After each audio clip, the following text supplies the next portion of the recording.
La estafa piramidal, también conocida como sistema Ponzi, debe su nombre a un inmigrante italiano que en 1920 estafó a miles de personas en Boston, haciéndoles creer que invertían en un negocio que les reportaría jugosos beneficios.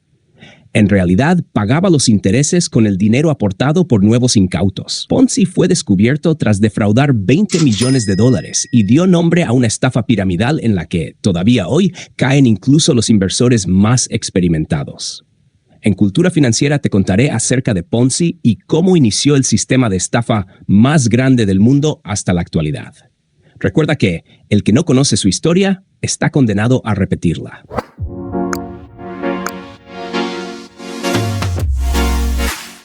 Primero, ¿qué es un esquema Ponzi? Por mucho que cambien los tiempos y avancen las tecnologías, los métodos de estafa que mejor funcionan son los clásicos. Y esto es el esquema Ponzi, la primera estafa piramidal a gran escala de la historia. Ocurrió a inicios de la década de 1920 y generó titulares e historias que seguimos oyendo un siglo después. Todo Boston se enriquece rápidamente con Charles Ponzi, el creador de fortunas, un moderno rey Midas. Préstale tu dinero de $50 a $50,000 y en 90 días te devuelve el doble de lo que le diste. Lo ha estado haciendo durante 8 meses y todavía lo está haciendo. Era julio de 1920 y el periódico The Evening Post de Nueva York se hacía eco de la fiebre inversora que se había apoderado de Boston. Desde hacía semanas, hordas de personas se agolpaban a diario delante de la oficina de este inmigrante italiano para poner en sus manos los ahorros de toda una vida con la esperanza de que los hiciera ricos. ¿En qué invertía Ponzi ese dinero? Eso se supo muy pocos días después. En nada, absolutamente nada. Charles Ponzi estafó $20 millones a sus víctimas, el equivalente a 225 millones actuales, por medio de una estafa piramidal que consiste en prometer rentabilidades increíbles por una inversión que en realidad es ficticia.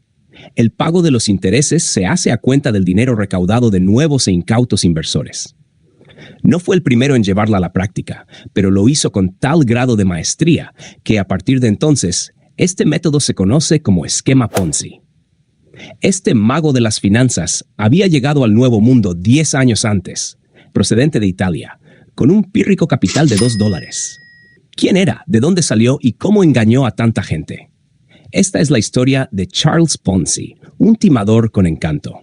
Ponzi nació en Parma con el nombre de Carlo en 1882, pero su autobiografía, El ascenso de Mr. Ponzi, escrita en 1936, no comienza hasta el domingo 15 de noviembre de 1903. Esa mañana, bajo un gélido viento y una fina llovizna, desembarcaba en el puerto de Boston junto a miles de compatriotas italianos, una figura diminuta, ataviada con ropas caras a la última moda europea. Bajo esa imagen de vástago de unos padres ricos, Ponzi escondía la realidad de que en sus bolsillos apenas llevaba un par de dólares en efectivo. Durante los siguientes años, sobrevivió enlazando todo tipo de oficios de baja categoría: friegaplatos, vendedor de frutas, jornalero. Trabajos que aborrecía y en los que invariablemente le pagaban menos de lo que necesitaba y más de lo que merecía. En 1907 cruzó la frontera con Canadá y se estableció en Montreal, donde entró a trabajar en una entidad bancaria que pronto se vio envuelta en una quiebra fraudulenta. Su propietario huyó a México al descubrirse que estaba pagando los intereses a cuenta de los ingresos de nuevos clientes. Fue el primer contacto de Ponzi con el esquema Ponzi, aunque todavía no tenía ese nombre. Sin trabajo y sin dinero, Ponzi intentó cobrar un cheque falsificado, por lo que fue condenado a 3 años de prisión por estafa.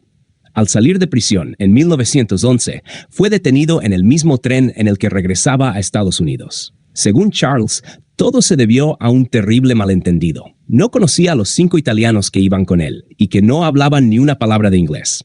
Tan solo los acompañaba hasta Estados Unidos por hacerle un favor a un conocido que se lo había pedido. El juez no creyó esta versión y el italiano fue condenado a 2 años de prisión por tráfico ilegal de inmigrantes.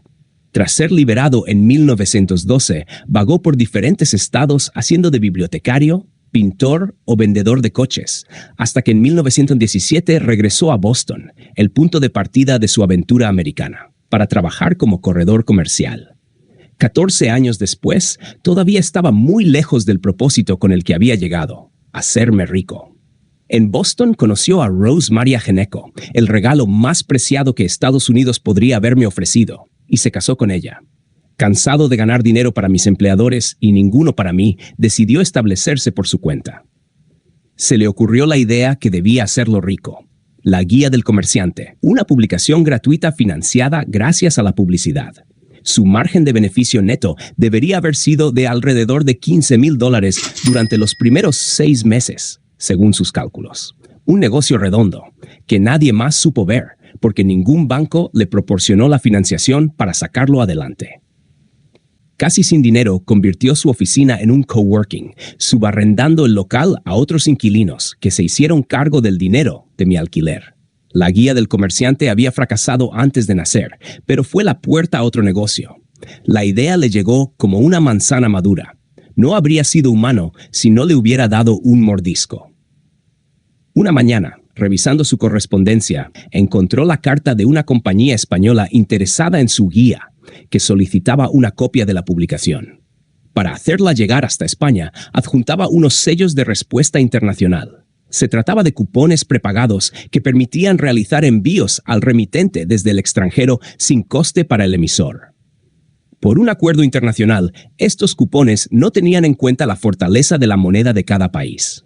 Así, los sellos emitidos en un país con una divisa débil, como España, se podían intercambiar por sellos de más valor en Estados Unidos. Ponzi calculó un beneficio del 10% en el caso de la peseta, mayor en casos de monedas más devaluadas como la lira italiana. Solo se trataba de convertir los sellos en dinero de verdad. Que no hubiese forma de dar este último paso no detuvo a Ponzi. Lo que lo detuvo fue otra vez la falta de financiación. Pero se dio cuenta de que podía obtener $10 de 10 personas diferentes mucho más fácilmente que pedir prestados $100 a una sola. Esa aparentemente inocente idea desencadenaría una enloquecida espiral que acabaría haciéndolo millonario al fin, aunque fuera de forma efímera e ilegal. Ponzi no podía confiar en que la gente cabal prestara dinero a un completo desconocido. Un inmigrante italiano que llevaba décadas vagabundeando por el país y que había estado en la cárcel por falsificar cheques y por tráfico de personas. Así que hizo lo que debe hacer todo aquel que quiera enriquecerse de manera rápida y fácil en el mundo capitalista. Fundó una empresa con un rimbombante nombre en inglés, en su caso justificado porque se encontraba en Estados Unidos, la Securities Exchange Company. Una sociedad sin socios, que tenía un solo empleado y con sede en una oficina que subarrendaba para poder pagar el alquiler. Una vez escondido su nombre, solo tenía que desplegar su encanto para convencer a los inversores de que era buena idea poner su dinero en sus manos. Aunque su talento como inversor tal vez no era muy grande, de su capacidad de seducción puede dar cuenta su primer cliente, un vendedor de muebles que entró a su oficina reclamando que le pagara las cuotas atrasadas de una compra a plazos. No solo salió de ese lugar sin su dinero, sino que Ponzi le convenció para que le prestara $100 a cambio de devolverle 200 en 60 días. Ese fue su modo de operar durante las siguientes semanas. No explicaba muchos detalles de su plan, pero prometía unos intereses del 50% en 90 días. Poco después redujo el plazo a 45 días. Aunque pudiera parecer demencial como inversión, era extremadamente atractivo como apuesta. Nadie invertiría sumas importantes de dinero en él, pero cualquiera podía permitirse perder $10 para probar suerte. El hecho es que cuando los primeros clientes recibieron $15 al cabo de 45 días, todo el sentido de la precaución los abandonó. Mi primer vendedor fue la bola de nieve. Hasta el 1 de enero de 1920, reuní exactamente a 18 inversores. La bola de nieve había comenzado su camino cuesta abajo.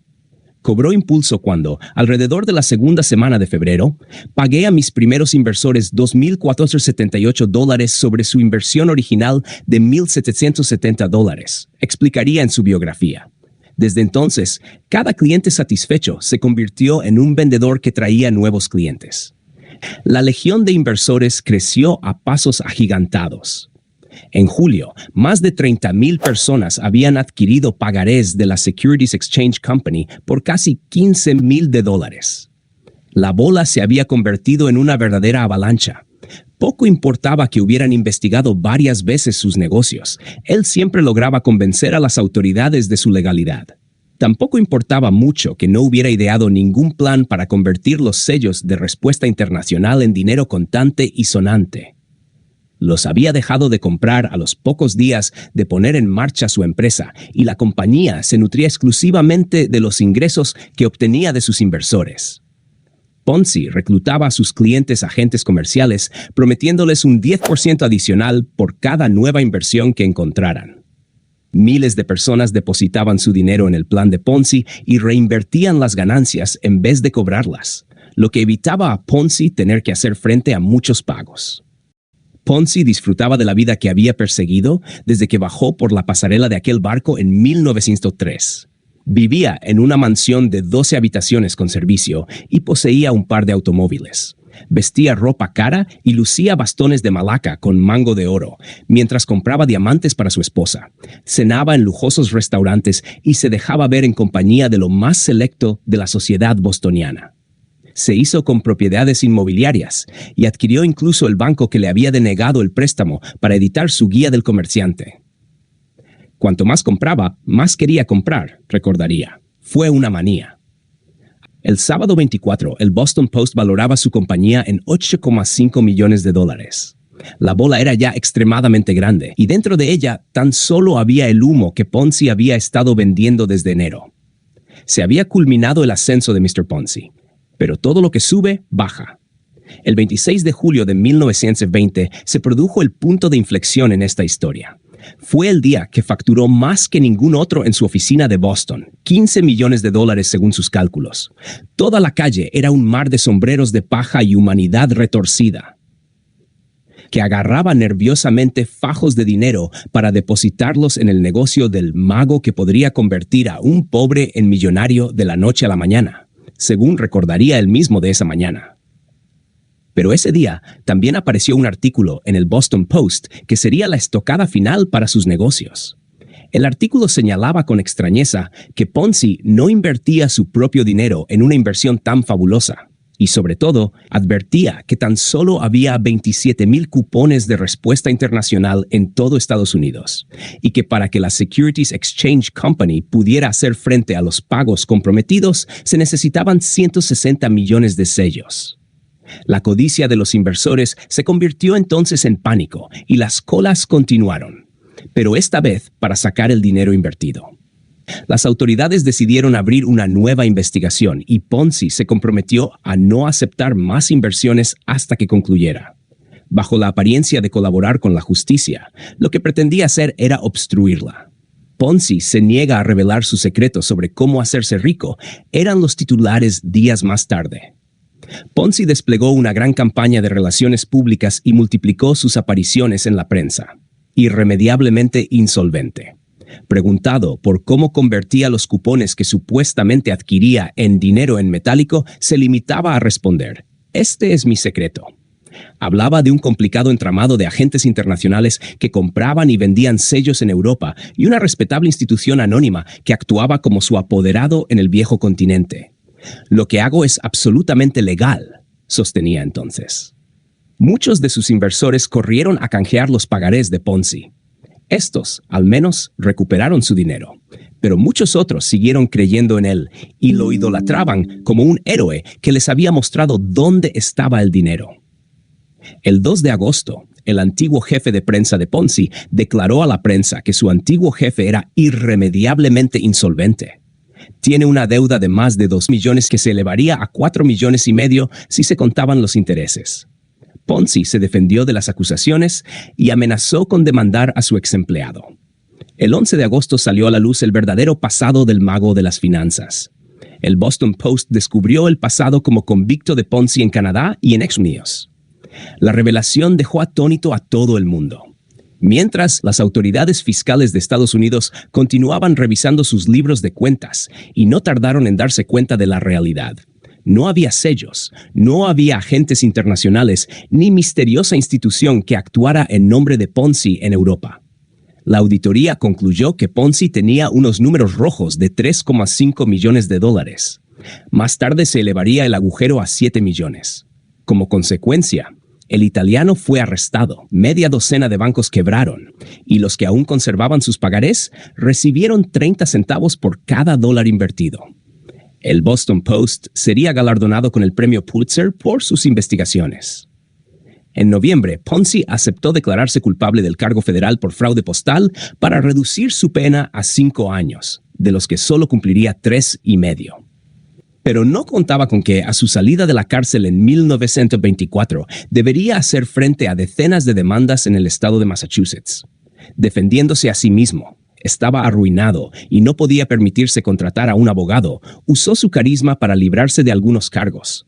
Pero no pudo evitar ser condenado a entre 7 y 9 años por estafa y latrocinio.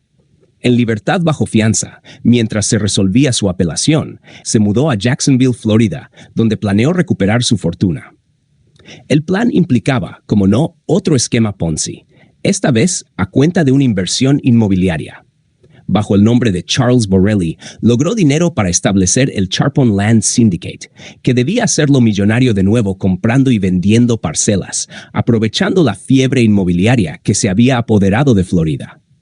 Para atraer a los inversores a su nueva compañía, ofreció unos beneficios del 200% en 60 días. Ponzi había recaudado $7,000 cuando las autoridades de Florida cerraron su empresa y emitieron una orden de arresto por no presentar los documentos adecuados y vender certificados de deuda sin los permisos pertinentes.